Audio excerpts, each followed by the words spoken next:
qué efectos ha causado la pandemia en nuestros hijos y, lo que es más importante, qué podemos hacer para reducir estos efectos. Os lo cuento en este vídeo.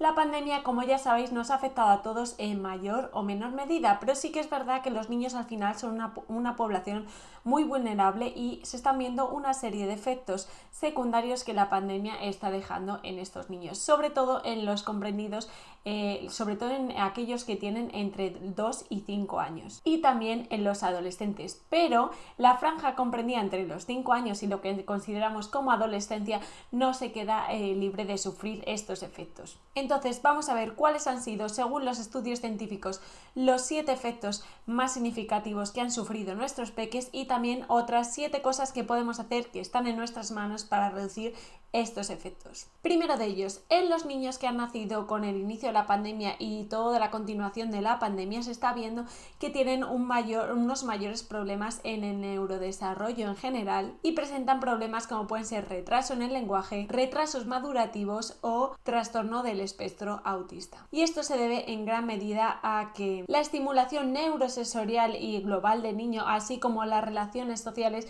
se han visto muy limitadas y sobre todo se han quedado muy reducidas al contexto familiar. Y ahora vamos a ver también efectos que se producen en los niños de cualquier edad. El segundo de ellos sería que se está viendo una mayor timidez y una mayor inseguridad. Al haber estado en un núcleo de convivencia mucho más reducido, tanto a nivel familiar como en las escuelas, donde ha habido grupos burbuja, que son grupos más pequeños y más estancos, pues los niños han estado expuestos a un menor número de estímulos y un menor número de interacciones entre unos y otros. Es decir, han vivido siempre en situaciones como las que conoceríamos como la zona de confort. No han sido expuestos a otras escenas que suponga una novedad, que tengan que improvisar o que tengan que relacionarse con muchas más personas y esto haga que aumente su desarrollo y su confianza en ellos mismos, sino todo lo contrario. Y entonces esto ha hecho que los niños que de por sí son más introvertidos o más tímidos lo sean más, y que aquellos pues que no eran tan extrovertidos pero tampoco tan introvertidos, pues que en ese intermedio se hayan decantado más por la introversión. Tercer efecto, tienen peores habilidades sociales. La sociedad en general ha cambiado y la forma de relacionarnos unos con otros, queramos o no, también se ha visto afectada y se ha modificado. La interacción ha disminuido, la cercanía con la que hablamos a la gente, el contacto físico, y en realidad nuestros peques es lo que han vivido, es lo que forma parte de su realidad, lo que han ido observando. Es decir, la única realidad que existe para ellos o la única forma de relacionarse con los demás es la que han ido aprendiendo estos últimos años, sobre todo los más pequeños, al vernos y al observarnos, y entonces es para ellos lo normal. Por lo tanto, han ido desarrollando menores habilidades sociales. ¿Y esto en qué lo estamos viendo mucho? Sobre todo en las escuelas, pues en que ha aumentado mucho los conflictos y sobre todo las peleas, el tender a pegar. ¿Por qué? Nuevamente porque no han desarrollado las habilidades sociales necesarias para aprender a gestionar sus emociones y resolver conflictos de una manera más positiva y que no sea con la violencia. Y lo que también ocurre es que, por ejemplo, ya no nos paramos por la calle de manera tan espontánea a hablar con un vecino o a decir lo guapos que estamos o a preguntar por cualquier cosa, ¿no? Y antes a lo mejor sí que lo hacíamos. Y esto también ha hecho que sobre todo los niños más pequeños, que van aprendiendo mucho de esa interacción, de lo que van viendo y también de lo que se conoce como la sonrisa social, pues entre la mascarilla y la menor interacción no lo han ido desarrollando, y esto también reduce sus habilidades sociales. Venga, acuérdate de suscribirte a la campanita para no perderte nada. Vamos con el cuarto efecto. Están teniendo una mayor dificultad para reconocer y para expresar las emociones. Y esto se debe principalmente a 3 factores.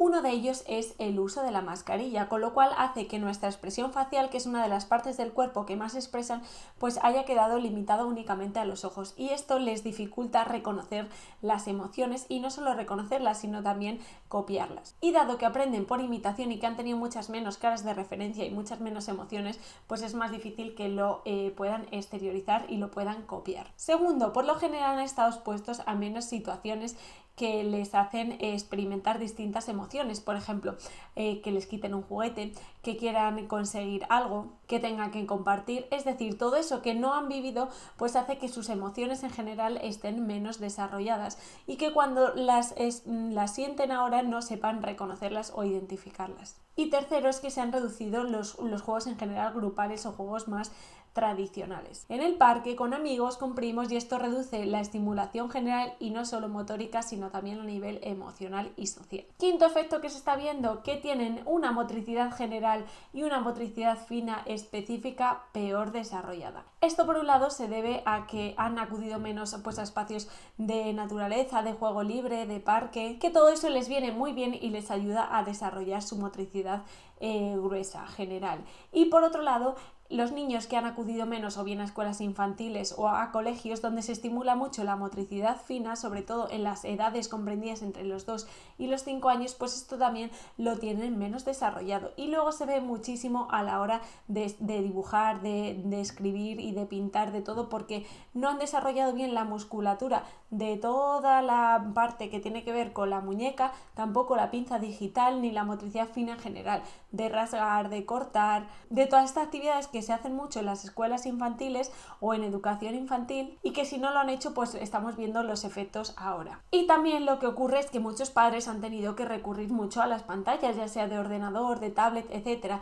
¿Y esto qué conlleva? Pues que nuevamente no se hacen otras actividades que desarrollen más la motricidad gruesa y la motricidad fina, y que además, como ya sabemos por distintos estudios, los niños que están expuestos a las pantallas antes de los 3 años tienen efectos negativos en el neurodesarrollo en general. Sexto efecto que se está observando en los niños, y son alteraciones del lenguaje o bien retraso en el desarrollo del lenguaje, nuevamente por lo mismo, porque han estado expuestos a menos estímulos, porque han tenido una interacción social más tardía y por el uso de las mascarillas. Acuérdate de suscribirte y darle a la campanita para no perderte ningún vídeo y hacer que esta comunidad siga creciendo cada día. Y séptimo y muy importante, se ha visto aumentos tanto de la ansiedad como de la depresión, como de los trastornos alimentarios. Y ahora que hemos visto todos los efectos, lo más importante, ¿qué podemos hacer para reducir estos efectos en nuestro peque? Pues afortunadamente la neuroplasticidad y el neurodesarrollo en general que puede tener nuestro peque es muy grande, entonces tenemos una gran posibilidad de todo eso que han ido perdiendo como efectos de la pandemia y de la menor estimulación lo vayamos consiguiendo ahora. Pero también es cierto que cuanto antes nos pongamos a ellos y cuanto menor sea la edad de nuestro peque, muchísimo mejor, pero nunca es tarde. Entonces, ¿qué 7 cosas sí que están en nuestras manos? La primera de ellas, fomentar todo lo que tenga que ver la comunicación y el desarrollo del lenguaje. Si son más mayores, pues cualquier escena, cualquier situación, comentarla, que la verbalice, que le ponga palabras, que te cuente lo que ha hecho antes, durante, después, lo que le gustaría hacer, bueno, cualquier cosa que favorezca la comunicación. Y si son más pequeños y están en ese proceso de desarrollo del lenguaje, os dejo aquí un vídeo con 8 actividades que podéis hacer en casa, muy sencillas y que les gustan muchísimo para estimular todo el desarrollo del lenguaje de vuestro peque. 2. Trabajar las emociones. Esto siempre viene muy bien, pero ahora, después de una pandemia, muchísimo mejor. ¿Para qué? Para ayudarles a expresarlas, a reconocerlas, a ver cómo las sienten en su cuerpo, a poder exteriorizarlas sin dañar a los demás. Y también para favorecer que creemos unos vínculos que sean estables y que sean tranquilos, para favorecer y facilitarles que nos expresen eso que sienten o eso que piensan. Ya sabéis que una forma muy buena de trabajar todo esto de las emociones es a través de los cuentos o a través de los títeres, porque los niños muchas veces no son conscientes de ello y están aprendiendo mucho de ellos, y por ejemplo a través de los cuentos se sienten identificados con los personajes y van reconociendo emociones. Venga, suscríbete y dale a la campanita para no perderte nada. Seguimos. Tercero que está en nuestras manos, pues llevarles a los parques, llevarles a los cumpleaños de los niños de la clase o cualquier otro cumpleaños o cualquier otro momento, situación que puedan interactuar con niños de su misma edad. ¿Para qué? Para paliar todo lo que hemos dicho anteriormente de la sociabilización, del lenguaje, de la motricidad fina, de la motricidad gruesa, del desarrollo de las habilidades sociales, bueno, todo esto. Cuarto, realizar actividades y ejercicios al aire libre. ¿Por qué? Porque así vamos a favorecer el desarrollo que hemos dicho de toda su motricidad en general, porque hacer deporte y actividades viene muy bien no solo a nivel mental sino también a nivel físico, y porque el contacto con la naturaleza ya sabemos que también tiene unos beneficios muy buenos, tanto para los niños como para nosotros. Quinto, cuidar el sentido de pertenencia y el autoestima. ¿Y qué es esto? Pues hacerles que se sientan útiles, que se sientan que pertenecen, que sientan que tienen valía, para ir trabajando toda esa autoestima que muchos niños actualmente tienen muy por los suelos, por así decirlo. Podemos hacer actividades en familia, dedicarles tiempo, que se expresen, darles tareas del hogar, que sepan que tienen su sitio en casa o en clase, que contribuyen al grupo, que son importantes, que aportan cosas y que tienen valores buenos. Y de este modo así también les vamos ayudando a que se vayan conociendo, a que vayan sabiendo qué les gusta más, qué les gusta menos, qué se les da mejor, qué se les da peor, qué quieren practicar, etc. Sexto, centrarnos en buscar soluciones y en las partes positivas de cada una de las escenas. ¿Por qué? Porque ya llevan mucho tiempo viviendo muy bombardeados por noticias negativas, por sensaciones negativas, emociones negativas, y al final eso lo van interiorizando y van buscando muchas veces sin darse cuenta los problemas, más que enfocarse en las cosas positivas de cada escena o de buscar soluciones. Y esto es lo que tenemos que ir haciendo nosotros ahora. De cada momento, pues que a lo mejor ellos estén más decaídos, pues verle el lado positivo. De cada cosa que vayamos viendo y escuchando, pues sacarle lo positivo. Y al igual de que han estado rodeados de unas escenas y unas situaciones en las que todo eran restricciones, pues en vez de centrarlos en todo lo que no se puede hacer o no se podía hacer, vamos a poner el foco en lo que sí, que son bastantes cosas, y vamos a centrarnos en eso. Y antes de pasar al séptimo y último, si no lo has hecho ya, por favor suscríbete y dale a la campanita para no perderte nada. Venga, vamos con el séptimo, que este ya es un poquito más serio, y es estar bien atentos y prestar atención a cualquier síntoma que pueda ser un poco más grave, porque estamos hablando de los efectos que han sufrido muchísimos niños en general y que pueden no ser tan profundos y que pueden tener las soluciones que hemos dicho anteriormente, pero hay algunos casos que realmente requieren de nuestra atención y de una intervención médica especializada. ¿Y qué casos serían estos? Pues si vemos que aunque estemos intentando que llevarle a parques o a cumpleaños no establece una interacción social,